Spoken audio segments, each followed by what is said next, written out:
ces petites salopettes, hein. Ça On me l'a va à reprise, merveille. c'est la reprise. Et là, on a mis nos habits de travail. Hein. On a mis nos petites habits de travail pour la rentrée. Mais dites-moi, ça a l'air magnifique. Quelle Bernadette êtes-vous aujourd'hui? Mais aujourd'hui, ma chère Bernadette, et ça tombe bien pour nos retrouvailles, je suis Bernadette Saurore. Oh, Bernadette Saurore. Saurore. En plus, on dirait un peu l'aurore, là, sur le... N'est-ce pas? Ouais, Et je vais vous présenter un recueil de poésie absolument magnifique. Évidemment, c'est un recueil de poésie de Dorothy Allison. Vous savez que j'affectionne On l'adore. particulièrement cette autrice. Et, enfin, les écrits de cette autrice, c'était un peu chelou. Mais donc voilà. Qui a écrit donc ce recueil de poésie, Les femmes qui me détestent. Et c'est un recueil de poésie qui est puissant, qui parle de la féminité, du lesbianisme, des concurrences qui peuvent se mettre entre femmes et de l'amour soror avant tout. C'est un recueil de poésie que je conseille à toutes et tous, mais surtout à toutes. Et du coup, je ne savais pas, parce que je connais l'autrice, parce que j'ai lu d'autres œuvres d'elle, notamment 2 ou 3 choses dont je suis sûre.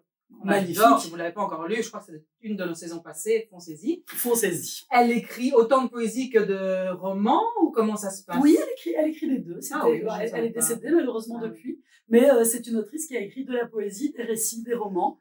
Une grande féministe lesbienne américaine qui a beaucoup permis de faire avancer les choses aussi sur l'intersectionnalité entre le lesbianisme et ce qu'on appelle aux États-Unis les white trash, et donc la pauvreté très forte de certains milieux blancs aux États-Unis. Voilà, donc c'est Donc, tout c'est pas à son fait. premier recueil, elle en a écrit plusieurs. Elle en a écrit plusieurs, mais malheureusement tout n'est pas traduit. Et celui-ci a été traduit par De la l'américain, alors. merveilleuse maison d'édition Hystérique et Associée. Je trouve que le nom de la maison d'édition en dit beaucoup. Est-ce que vous souhaitez que je vous dise un petit poème pour en savoir un peu plus? J'en meurs d'envie, d'impatience. Alors c'est Allez-y. un petit peu rigolo parce que bon, le recueil s'appelle Les femmes qui me détestent et j'ai choisi le poème Les femmes qui m'aiment. Ah, bah, il y a quand même un peu de Il y a quand même sororité, toujours alors, oui. d'amour, donc. Ah oui, on va vers un amour soror très fort. Allez-y, Bernadette. Les femmes qui m'aiment.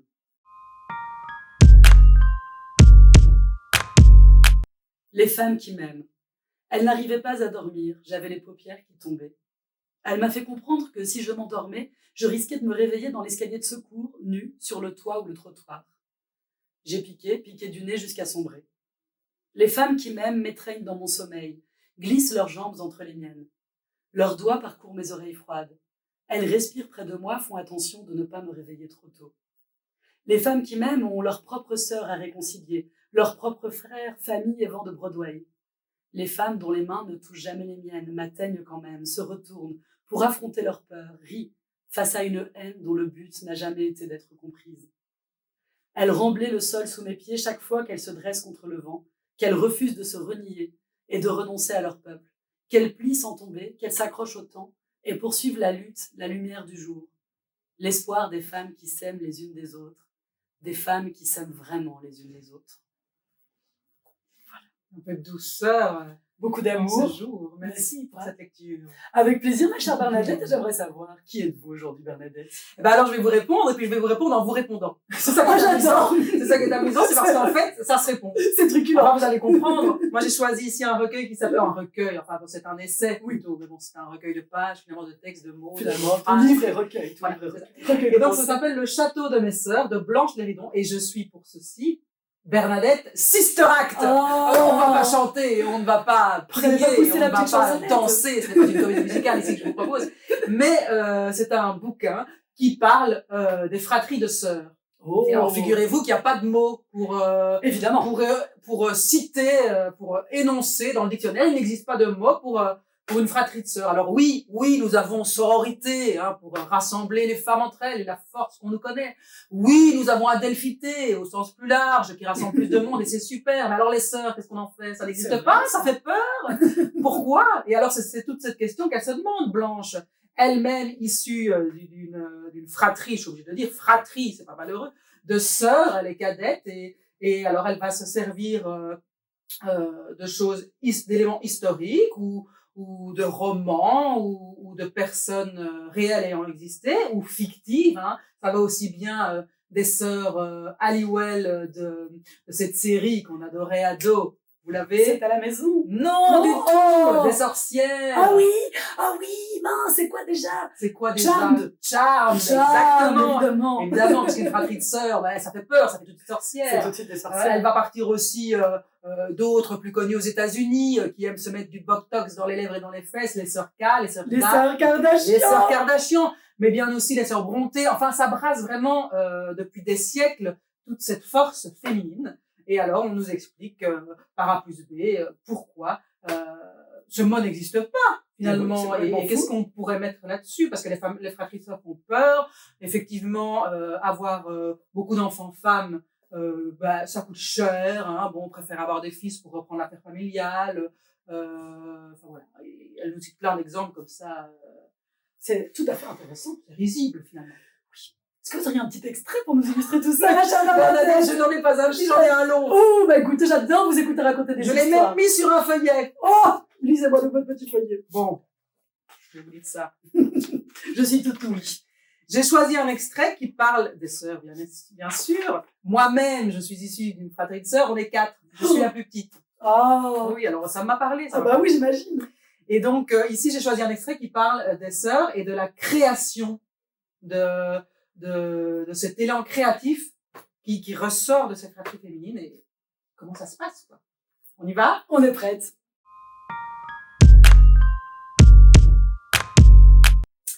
La création est le résultat d'un savant mélange de vie et de claustration. Il faut sans cesse trouver l'équilibre, la bonne distance avec le monde, être dedans tout en restant un peu à l'écart. Il me semble que les sœurs, particulièrement dans l'enfance et à l'adolescence, trouvent presque par accident cet équilibre-là. Contrairement aux petits garçons, on cherche moins à canaliser leur énergie et leur développement. Tous les travers, les injustices et les défauts de l'éducation favoriseront la créativité et l'invention. On les laissera davantage s'ennuyer et donc développer leur imagination. En s'ennuyant ensemble, elles peuvent confronter leur imaginaire, mêler leur créativité. Ce qui n'était au début qu'un mélange de vécu et d'intuition de ma part s'est vu raffermi par de stimulants exemples. Ceux des sœurs Brontë et Beauvoir, bien sûr, mais aussi des poétesses Emily et Lavinia Dickinson, des musiciennes Lily et Nadia Boulanger, ou dans un registre plus pop et contemporain, celle de Marisa Bruni-Tedeschi, les sœurs Beyoncé et Solange Knowles, ou les jumelles du groupe IBI. Où puissent-elles leur créativité et comment la partagent-elles? Je reviendrai sur la place ambiguë de la rivalité dont certains commentateurs font un puissant moteur. Elle est bien là, toujours, mais elle me paraît tout à fait seconde dans le processus créatif. Le plus intéressant se niche ailleurs, dans le sanctuaire d'une chambre partagée, dans l'enfance, sous un chapiteau fait de vieux draps et de bâtons, dans la musique que l'on écoute ensemble, l'observation des gestes de l'autre que l'on regarde d'abord avec curiosité et circonspection, avant de les imiter, les adopter, les transformer. Cette créativité partagée est pour moi indissociable de l'espace de la chambre. La claustration qu'elle induit est ainsi purement physique, la compagnie d'une sœur bannissant toute frontière et laissant libre cours à un océan de possibles. Ma place, du milieu, m'a conduite à partager longuement mes chambres avec mes sœurs, la grande puis la petite. Si je me plaignais beaucoup de cette cohabitation forcée, je reconnais aujourd'hui tout ce que cette proximité m'a apporté. La confrontation de deux mondes, le partage de la bibliothèque, des armoires ou de la chaîne IFI.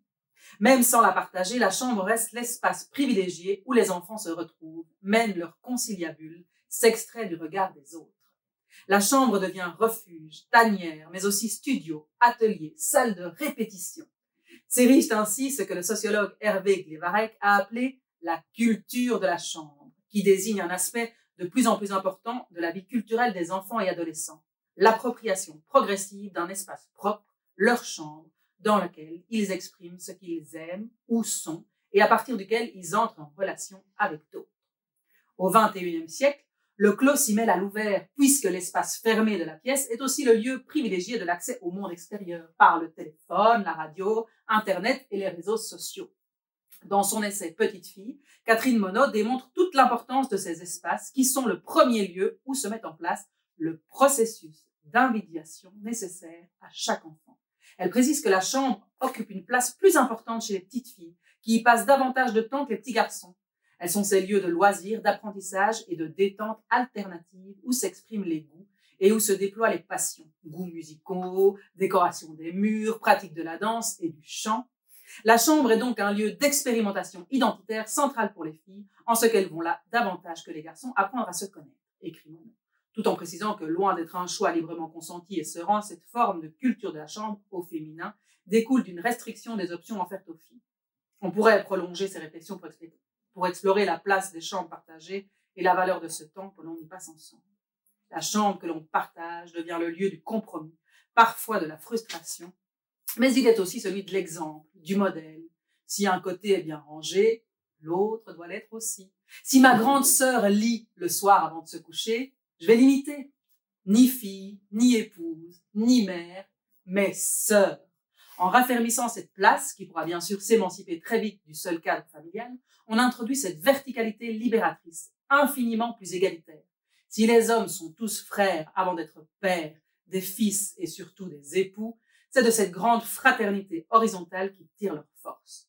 Réhabiliter cet état de sœur, c'est aussi d'une certaine manière, relativiser la toute-puissance de la maternité, la remettre à sa juste place et proposer des modèles alternatifs d'accomplissement au féminin.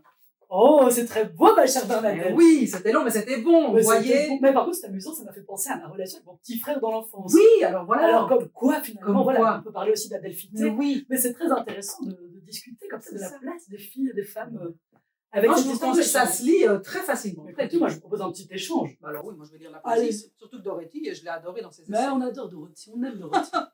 Et puis on est un peu sœurs, Bernadette. Mais oui, vous êtes ma sœur. Allez, Eh ma chère bien, Bernadette. à la Excellente prochaine. journée. Au revoir. À bientôt. Bonne lecture. Merci.